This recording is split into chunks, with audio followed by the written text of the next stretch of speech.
Hello guys, good morning. So meron po kasi kaming malakas na music kaya hindi po ako makapagbigay sa inyo ng merong audio. So ito na lang po, ako na lang po ang magsasabi sa inyo. Nandito na po kami ano na ba ito? Sa outing namin. So ayan po, pinapakita ko na dito yung aming mga pagkain, yung sausawan yung una, meron pong pizza. Ayan, tapos itong binubuksan ko, yan, nilagang talong at nilagang okra. Tapos ito namang isa ay bibi, yan.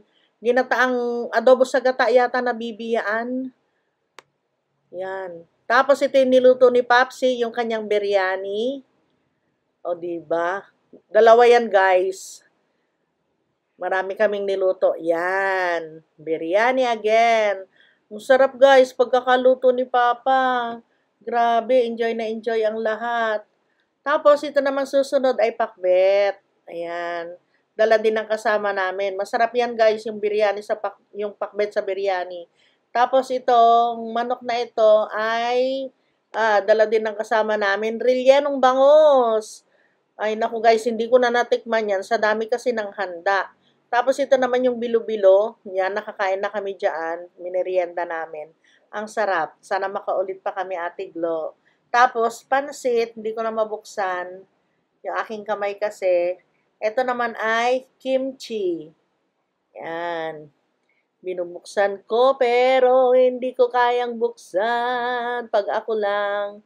Ito naman ay yung malagkit, inangit.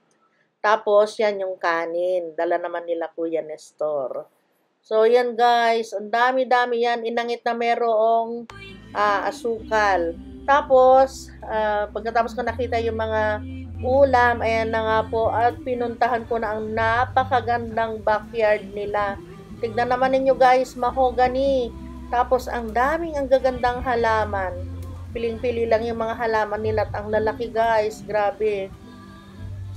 Kung kayo siguro ang nandun, matutuwa talaga kayo. Ayan, oh. Tapos, meron pa sila diyang mga papayong. Pwede ka din dyan na kumain. Kasi naglagay din sila dyan ng lamesa. Ang ganda-ganda doon, guys. Sa pinuntahan namin, ayan, yung lamesa na sinasabi ko. Tapos, yung madadaanan mo dyan, puro bato dyan. And naglagay din sila dyan ng 2 duyan. Grabe. Nag-enjoy talaga kami, guys. Bukod sa banding, ay talagang na-enjoy namin ang kagandahan ng paligid. Ang lamig pa sa lugar na yan. Akala mo nasa Baguio kami. Lamig na kami nung hapon. Kasi nga guys, tignan naman ninyo, halos hindi na yung araw, halos hindi na sumilip doon sa sa terrace, doon sa bahay na tinutuluyan namin. Tapos yan naman yung CR nila, pinakita ko, yan yung pool, doon sa gawing taas. Tapos kung mapapansin nyo dito, ang lalaki ng kanilang mga halaman talaga, oh, super lalaki. Ang gaganda. Kasi magaganda yung kanilang mga paso. Ang lalaki, ayan, tignan nyo yung puno, oh, pinapakita ko, puro mahogany yan, guys. Oh, yung tataba ng mga halaman nila. Meron dyan yung tagabantay nila, nandyan lang, nasa gilid lang, nag-aayos, tapos siya, nagwawalis-walis. Ayan, pinapakita ko yung mga halaman. Si Papsi, inggit na inggit siya. Sabi niya, sana ganito din. Ayan, meron sila dyan. Yung area naman na yan, guys, nilagyan naman nila ngayon ng yung ihawan. Yan, pwede ka mag-ihaw. Kaya kami nag-ihaw dyan. Yung susunod guys, pumunta naman kami sa A-House. So, ito naman guys, yung A-House na pinuntahan namin. Ayan, up and down siya. Ayan, kung mapapansin ninyo, may aircon dun sa harapan. Tapos dun sa ilalim ng ng hagdan, meron siyang upuan. Yung kulay dilaw. Ayan, pinapakita ko lang muna yung hagdan. And then, meron 2 kama dyan. So, ayun, yung inupuan, yung yung dilaw na upuan. Yan. Ang ganda rin, guys, kasi maganda rin sana na gawin namin ito doon sa namin, sa farm. Ayan nga, guys, oh, kung makikita nyo, grabe, bonggang-bongga. Ang ganda talaga ng pagkakagawa niya. Tapos, dumiretso naman na ako dito. Ayan, meron siyang dining table dito sa gilid niya. Medyo, yung design niya, babaguhin mo na lang doon sa sa gusto mo na style. Kasi kung ako, hindi ganyan yung magiging style niya. Para mas magiging magiging kaaya-aya. Ayan. So, dito naman guys, yan, CR yan, yung kulay brown na yan. Pero dito may sink siya dito. Tapos, ayun, meron pa rin dyan yung sa kanyang lababo dito sa yan. Diyan ka maghuhugas sa mga plato, ganyan. O, tapos may lagayan siya ng condiments niya dyan. Tapos, ayun, napalabas na yun. Yan, yung pintuan na yan. So, ayan lang guys, umikot lang ako para makita ninyo. Yun dun sa taas ng CR, medyo nakabukas siya dun sa taas, pero pag ako, isasara ko yan. Kasi pag nandun ka sa loob, hindi ka ma-awkward na medyo ka dyan, gumawa ng milagro dyan sa loob. So, ayan na nga kamay ko po yan, hindi ko mabuksan. Yun pala, tulak ako ng tulak, pabukas pala. So, ito bale yung CR nila. Yan. Meron siyang enclosure. Tapos yung shower niya, napakasimple lang. Pagpasok mo, inidoro na kaagad. So, kaya sinarado ko na din. Ayan. So, ganito yan guys, ang itsura niya. Kung ako ang gagawin ko, dito yung lamesa, dyan sa may kainan, dyan ko ilalagay yung isang kama. Tapos, yung yung dining, dito ko ilalagay sa kabilang kama naman. So, kanya-kanya lang naman na gusto yan guys. Okay, lang naman, ini-imagine ko lang kung sakali na bahay ko yan. So, ayan na nga, merong hagdan dyan. Ang dami nilang nag-akyatan. Kaya ako, hindi na ako umakyat, guys. Siyempre, iba naman yung, alam niyo naman yung size natin. Ayun, kulang pa daw ng glass yan. Lalagyan pa daw, doon sa nakatayo si Papsi, lalagyan pa daw nila ng glass yan. Para kapag meron kang bata na kasama, hindi tuloy-tuloy sa hagdan. So, ito merong carpet, tapos meron parang receiving area dyan. Ganyan, tas 2 kama. Ayun, ito na yung dun sa taas, guys. Kaya 10 tao daw ang pupwede na tumira dyan sa A-house nila. Dito sa amin. Ayan. Ang ganda rin, oh. Merong may kama dyan. Ayan, kama. Tapos, saan palalagyan ng mga unan. Ayun. Siguro, pupwede ang 5 dyan sa taas na matulog. Sabi nila 10 daw na-accommodate nila. Pero up and down. Ayan yung mga gamit, oh. Tapos pwede ka maglatag dyan. Oh. Tapos meron siyang terrace dun sa taas. Lalabas ka. Meron din dyan mga sofa. Meron ding center table. Ayan, kung gusto mo humiga dyan ka sa terrace humiga, pwede daw. Oh, ito na. Nasa terrace na si Papsi. Yan, pinapakita niya doon sa baba. So, ganyan yung A-house guys na yung pinuntahan namin. Pwede kami magpahinga dyan. Sinabihan kami na pwede kami magpahinga, kaya lang nahiya naman na kami. Sabi namin wag na lang kasi pauwi na rin naman na kami. Tsaka mas maganda kasi doon guys. Ayan 2 kama pala na ilagay nila. O, tama, 3 dito sa kabila, tapos doon sa kabila, 2. So, bali 5. Tapos, pwede pa dun sa gilid niya na maglagay. So, ayan lang guys. Pasensya na kayo, paikot-ikot lang. Ayan yung yung hagdan na nila, pababa. So, medyo masikip na dito sa sa hagdanan. Matuto ka na lang na ako pala yun, nakaupo doon. Na naghihintay na lang kay Papsi. Yan ang paggawa mo, Dito na kami lahat. Ha? See? Yan ang paggawa mong bahay. I'm overheated, can hardly sleep at night, doing crazy dreaming. You're the reason why, hiding by the baby,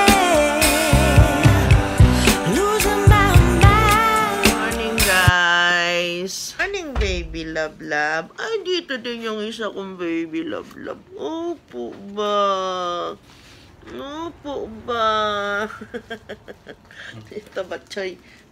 Maaga kami gumising guys. Maaga kami nga alis ni Papsi. Opo, maaga na naman. Today is Sunday. Ay, hindi pala. Ay, ano na ngayon? Oh, tama nga. Today is Sunday. Maghapon kaming wala. Yung mga batuta ko lang ang nandito. Kawawa man. Opo. Maghapon sila, dalawa lang dito. Hi, Ate Betla Luz. Good morning, ate. Ito pa rin yung suot-suot ni Sky. Yung padala mo sa kanila. Malamig kasi dito sa room. Morning pa. Morning. Morning. Kain tayo ng sandwich. Kain tayo ng sandwich. Breakfast tayo. Matanga-aga. Diyan ka na. Nag-ano ka na kay Ray? Ano yung phone ko? Message ka na. Hi, Belle! Nilalagyan ko siya ng takip niya. Oh, guys. Nakaganyan yan. Kapag tulog na siya, ganyan. Diba? Para hindi rin lamigin yung baby love-love natin.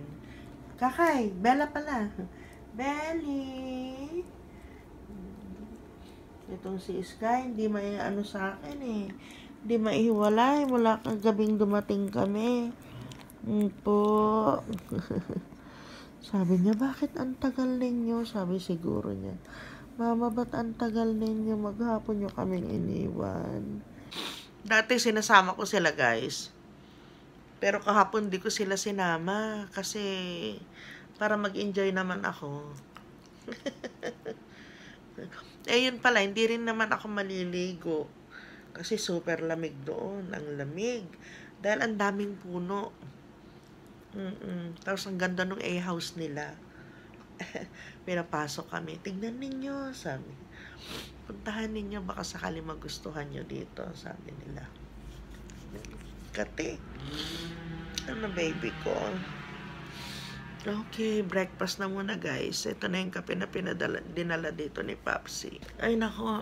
Ang hapdi nito, nagbabakbak yung labi ko. Kahapon pa ito eh. Sakit. Nababalatan siya. Sakit. Ay, lip balm. Guys, dapat may lip balm ako. Meron naman ako nun, hanapin ko na lang. Okay, breakfast muna tayo, guys. Guys, nandito na kami ni Papsi. Papunta na kami dun sa baryo sa amin, pero hindi pa kami uwi nun. May pupuntahan pa kami isa, guys. Don't try to save me. I feel alive. My world is faster and faster. The tears and the laughter. I'm here for the ride. Yes, yes, I'm an emotional mess. Yes. Bili si Papsi ng may inom. Nauhaw. Natutuyo yung natutuyo guys yung lalamunan ko. Dry na dry. Buti may tindahan dito. Ayun si Papa. Hello guys! Kararating lang namin ni Papsi. Sarap talaga ng citrus na ito. Ay guys, meron ako nakita sa comment magkano daw ang kay Ma'am Gina Geronimo. Ma'am, ano po ito? 60 pesos po dito sa amin kasi ang kilo. Kasi malapit na po kami sa Vizcaya. Ang lalaki grabe. Ayan. Pero meron po nagbebenta dito sa amin 160. Inaangkat din po nila yun. Pero dito sa yung malapit-lapit na po dito sa amin, 60 lang po ang kilo. Pag bumili kami dito ni Papsi, mga 2 hanggang 3 kilo po yung binibili namin. Kasi mabilis po siyang maubos dito dahil mura lang. Pag sa bayan, ganun sa mga pwesto-pwesto na po, medyo mahal na ito. Gustong-gusto ito ni Papa. Ayun, nagpainit nga pala si Papsi ng ng pagkain namin. Mahina ako sa asim, pero mas mahina si Papsi. Ay, mahina pala si Papsi sa tamis naman. Ako mahina ako sa maasim. Pero pinipilit ko talaga guys ito na na kainin. Kasi maganda nga ito sa katawan. Yun. Tapos ito yung mas marami kaming binibili kaysa dun sa Ngayon, si Papa nagugustuhan niya yung lansones at saka yung kasi panahon ng lansones ngayon guys. Kaya sabi niya, samantalahin daw. Si Papsi lang yun, nakakarami siya. lansones at saka yung isa, nagtanim na rin siya. O nga pala, dumaan kami sa sa bukid guys kanina. Nakita ko yung bukid, ang lalaki na ng talong. Grabe, hindi ako makapaniwala. Sipag kasi niya eh. Talagang yan. Pag may pupuntahan kami guys, madaling araw pa lang talaga, alas 5. Pumupunta na siya dun sa sa bukid. Meron kami ditong asin sa sa kwarto.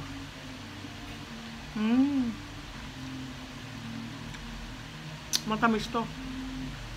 Sarap.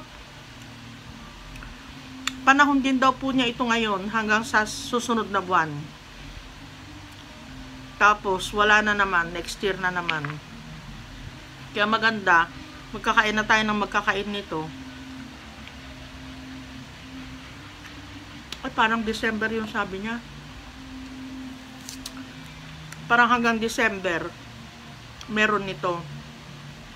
Pag January, wala na naman. Mas mura pa ito sa mga Sunkist, ganyan. Mga yung orange.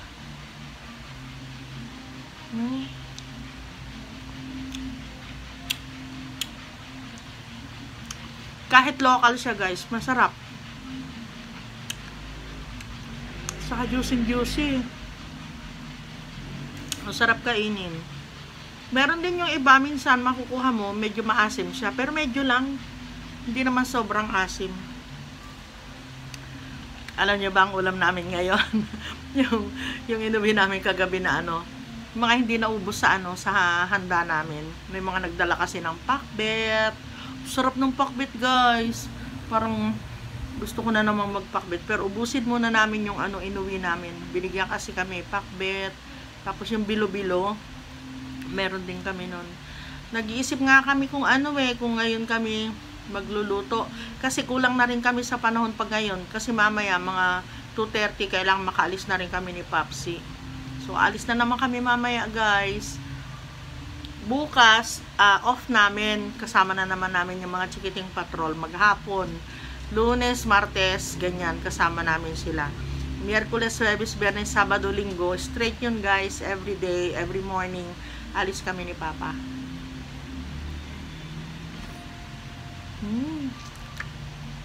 Sarap.